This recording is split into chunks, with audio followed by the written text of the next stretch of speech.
एक ऐसा बैंक जो छोटे छोटे लोन बांटता है आज खुद ही फाइनेंशियल प्रेशर में है। हाँ, यहाँ पर बात हो रही है उज्जीवन स्मॉल फाइनेंस बैंक की। करीब 4 साल पहले उज्जीवन स्मॉल फाइनेंस बैंक का आईपीओ आया था। बड़ी धूमधाम में 52 रुपीज़ की प्राइस पर इस कंपनी का आईपीओ आया और आज की कंपनी के शेयर प्राइस देखेंगे तो वो 40 रुपीज़ के करीब है। यानी कि पिछले 4 सालों में लोगों को पॉजिटिव नहीं बल्कि -22% के रिटर्न मिले हैं। बीच में स्टॉक में काफ़ी सारे अप्स एंड डाउन्स आए। पिछले 1 साल की बात करें तो इस बैंक का स्टॉक लगभग 35% गिर चुका है। तो ऑफकोर्स कंपनी की शेयर प्राइस लंबे टाइम से गिर रही है, मतलब बिजनेस में कुछ तो गड़बड़ है। तो वो क्या गड़बड़ है आज हम बात करेंगे। तो चलिए आज जानते हैं कि what's troubling Ujjivan small finance bank. इस बैंक का फ्यूचर क्या रहने वाला है, मैनेजमेंट ने करंट परफॉर्मेंस के बारे में और फ्यूचर परफॉर्मेंस के बारे में क्या कहा है। सिर्फ उज्जीवन स्मॉल फाइनेंस बैंक नहीं, सारा का सारा माइक्रो फाइनेंस सेक्टर फिलहाल प्रेशर में है। कब यहाँ पर रिकवरी होगी उसके बारे में भी आज हम डिटेल में बात करेंगे। तो ये पूरा वीडियो देखने के बाद आपको एक आइडिया आ जाएगी कि यहाँ पर रिकवरी की कोई उम्मीद है इस बैंक में या फिर चीज़ें ऐसी ही रहेगी सालों साल, ये भी क्लियर हो जाएगा। नमस्कार, मैं प्रसाद आपका आज के इस वीडियो में स्वागत करता हूँ। देखिए, ये वीडियो बनाने के लिए काफ़ी सारे रिसर्च रिपोर्ट्स हमें पढ़ने पड़े, काफ़ी सारी मेहनत पिछले कुछ टाइम से हमारी रिसर्च टीम कर रही है इस चीज़ पर, और उसके बाद ये वीडियो आपके सामने आ रही है। तो अगर आपको वीडियो पसंद आती है तो ज़रूर चैनल को सब्सक्राइब कीजिए और साथ ही बेल आइकन पर भी क्लिक कीजिए ताकि हमें और हमारी टीम को भी पता चले कि somebody is recognising their efforts. देखिए, कोई भी कंपनी है अगर लॉन्ग टर्म में उसकी शेयर प्राइस गिर रही है, मतलब कंपनी के फंडामेंटल्स में कुछ तो गड़बड़ है, क्योंकि स्टॉक की जो प्राइसेस है वो लॉन्ग टर्म में वेइंग मशीन की तरह काम करती है। यानी जो फंडामेंटल्स होंगे लॉन्ग टर्म में वो रिफ्लेक्ट होंगे। 4 साल से शेयर प्राइस नहीं बढ़ रही है, इसका मतलब है कि कुछ ना कुछ गड़बड़ है। और अगर आप कंपनी का फाइनेंशियल स्टेटमेंट देखोगे तो गड़बड़ आपको पता चलेगी, लेकिन वो गड़बड़ क्यों हो रही है ये आपको वीडियो में पता चलेगा। तो जैसे कि आप देख सकते हो, अगर मैं क्वार्टरली रिजल्ट्स पर नज़र डालूं तो 2022 में कंपनी जिस प्रॉफिट लेवल पर थी, अभी भी कंपनी उससे कम प्रॉफिट लेवल पर है, क्योंकि कंपनी के जो नॉन परफॉर्मिंग एसेट्स है वो बढ़ रहे हैं। वो क्यों बढ़ रहे हैं उस पर भी मैं आता हूँ। तो यहाँ पर अगर पिछले 5 साल की बात की जाए तो रेवेन्यू ज़रूर बढ़ रहा है, लेकिन मैं अगर प्रॉफिट की बात करूँ तो वहाँ पर गड़बड़ है। प्रॉफिट अचानक कम हो जाता है। बीच में 2022 में कंपनी अचानक लॉसेस में चली गई थी। तो एक तरह की काफ़ी अनसर्टेनिटी कंपनी के फाइनेंशियल स्टेटमेंट्स में हमें नजर आ रही है। अभी थर्ड क्वार्टर का ही रिजल्ट ले लीजिए उज्जीवन स्मॉल फाइनेंस बैंक का, तो प्रॉफिट में 64% की गिरावट आई है। तो ये प्रॉफिट में गिरावट क्यों आई है, तो पहली नज़र हमारी जाएगी कि शायद कंपनी का नेट इंटरेस्ट मार्जिन कम हुआ होगा, लेकिन ऐसा नहीं है। कंपनी का नेट इंटरेस्ट मार्जिन अभी भी अच्छा है, 8.70% फिलहाल है, जो कि अच्छा है। लेकिन जो मेन प्रॉब्लम आ रही है वो आ रही है लोन डिफॉल्ट्स में। तो यहाँ पर जैसे कि आप देख सकते हो कि कंपनी का जो ग्रॉस एनपीए है पिछले कुछ टाइम में अगेन बढ़ने लगा है। लास्ट टू लास्ट क्वार्टर में ये 2.52% था, अभी 2.68% हो गया है। और सिमिलरली अगर आप नेट एनपीए की बात करेंगे तो वो भी लगातार बढ़ रहा है। अब ये उज्जीवन स्मॉल फाइनेंस बैंक के डिफॉल्ट्स क्यों बढ़ रहा है, इसके लिए इस ग्राफ पर आप नजर डालिए। यहाँ पर हमें पता चलता है कि 70% जो कंपनी का लोन बुक है वो माइक्रो फाइनेंस से आता है। यानी कि एक चीज़ पर बहुत ज़्यादा डिपेंडेंसी रहती है जनरली स्मॉल फाइनेंस बैंक की, और वो है माइक्रो फाइनेंस, यानी कि छोटे छोटे लोन्स देना रूरल एरिया और सेमी अर्बन एरिया के लोगों को। अब ये एक और ग्राफ देख लीजिए, यहाँ पर आपको इंटरेस्टिंग चीज़ पता चलेगी कि कंपनी माइक्रो फाइनेंस के लोन दे रही है, लेकिन ज़्यादातर ब्रांचेस कहाँ पर है, तो मेट्रो एरिया में है, अर्बन एरिया में है, और सेमी अर्बन और रूरल में तो बहुत कम ब्रांचेस हैं। तो देखिए, ये स्मॉल फाइनेंस बैंक की एक बड़ी इंटरेस्टिंग स्ट्रैटेजी रहती है। ये क्या करते हैं कि मेट्रो और अर्बन एरिया में ब्रांच खोल के ज़्यादा से ज़्यादा डिपॉजिट वहाँ से लेते हैं। करंट अकाउंट, सेविंग अकाउंट्स, ज़्यादा पैसा होता है तो मेट्रो सिटी अर्बन एरिया से पैसा ले लिया, उन पैसों को छोटे छोटे शहरों में रूरल एरियाज में बांट देते हैं। तो कम ब्रांचेस से भी काम चल जाता है, उनका लोन फटाफट डिसबर्स करने लगते हैं। लेकिन अब पंगा ये हो गया कि जिस चीज़ पर स्मॉल फाइनेंस बैंक की डिपेंडेंसी है उसी चीज़ में प्रॉब्लम आ गई। जो माइक्रो फाइनेंस सेगमेंट है पूरा का पूरा प्रॉब्लम में आ गया। आपको अगली स्टेटमेंट से पता चल जाएगा कि प्रॉब्लम कितना बड़ा है। सितंबर 2023 में जो माइक्रो फाइनेंस के जो डिफॉल्ट्स थे, जिन्हें हम एनपीए कह सकते हैं, वो 14,617 करोड़ के थे। सितंबर 2024 आते आते यानी 1 साल बाद ये नंबर सीधा डबल हो गया है, 28,154 करोड़ का हो चुका है।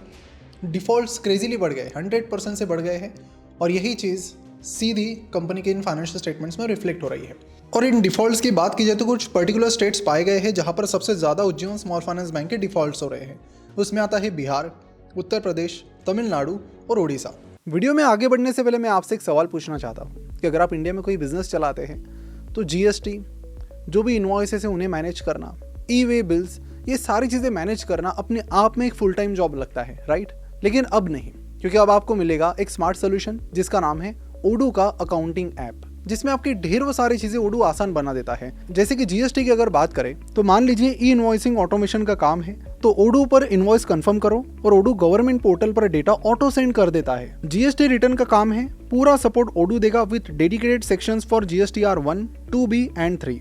ई वे बिल्स तैयार करनी है, ओडू वो जनरेट कर देगा directly from invoices with just few clicks. इसके अलावा बैंक के ट्रांजेक्शन सिंक करने हैं या फिर रिकंसिलिएशन करना है तो आप अपने बैंक अकाउंट को ओडू से ऑटो कनेक्ट कर सकते हो और सारे ट्रांजेक्शंस खुद ब खुद मैच हो जाते हैं, मैनुअल एरर का चांस ही नहीं। ओडू यहाँ पर एक एडवांस टेक्नोलॉजी यूज करता है जिसका नाम है OCR यानी ऑप्टिकल कैरेक्टर रिकॉग्निशन, जिसके चलते मैनुअल एंट्री का झंझट ही नहीं। इसी के साथ ओडू के पास ऑटोमेटिक टैक्स लोकलाइजेशन का भी फीचर है जहां पर आपको सिर्फ ट्रांजैक्शन डालना है, टैक्स कैलकुलेशन रेट्स वगैरह ओडू संभाल लेगा। इसके अलावा इनके साथ मल्टी कंपनी भी ऑप्शन है, अगर आपके मल्टीपल बिजनेसेस है, कंपनीज हैं, उन्हें भी आप एक ही जगह पर बड़े ही स्मूथली मैनेज कर सकते हो।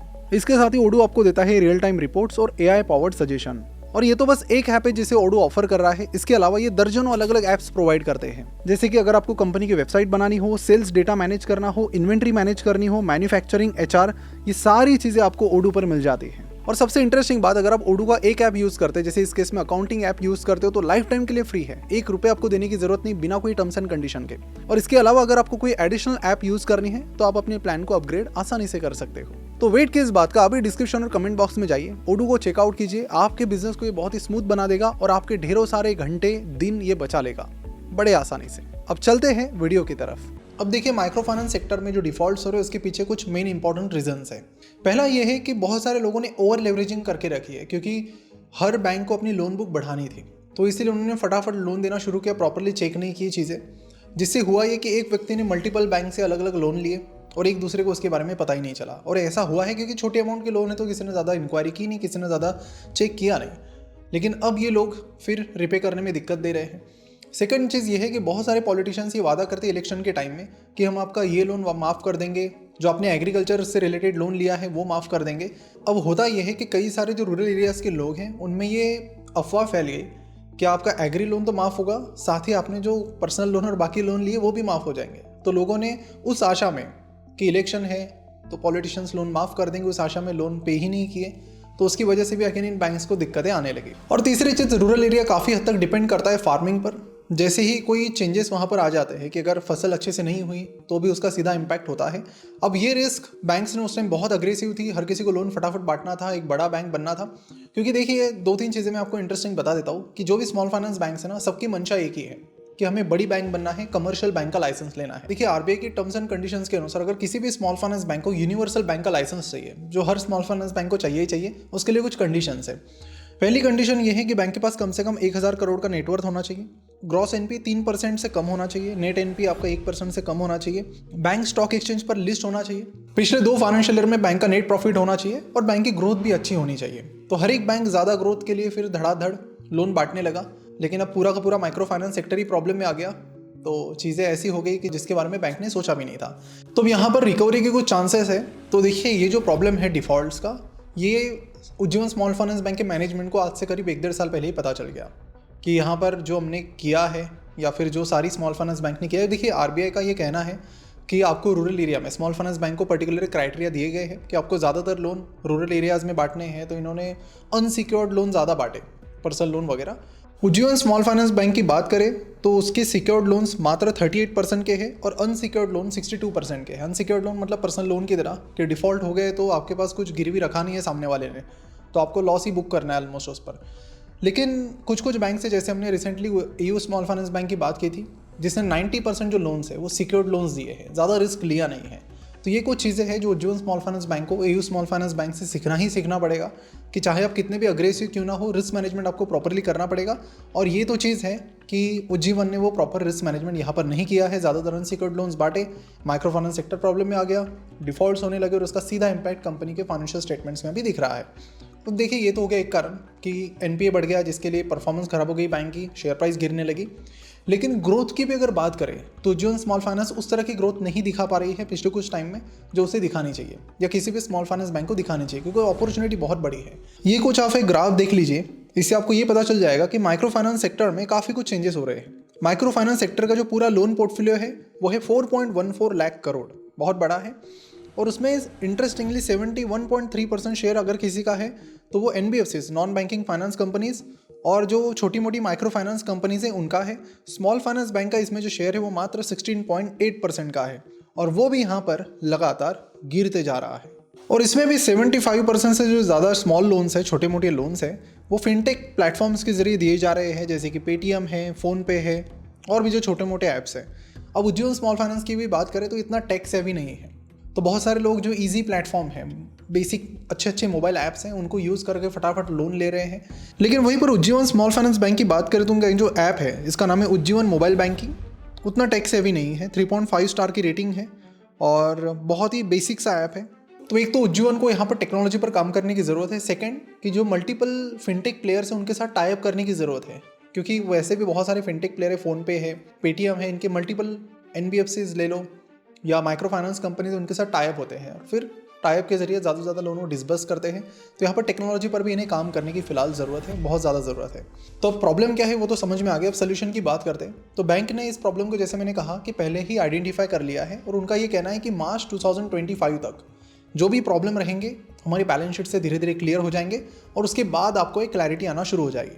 तो मेरा ये कहना है कि अगर आप ऑलरेडी इन्वेस्टेड हैं तो आप कंपनी का जून का जो क्वार्टर आएगा, जिससे अभी टाइम है 4-5 महीने, जून क्वार्टर से कंपनी ने कहा है कि चीज़ें बदल जाएगी, तो वो आपको सही में देखना पड़ेगा कि जो उन्होंने बोला है 1 साल पहले क्या वो सही में रिफ्लेक्ट हो रहा है।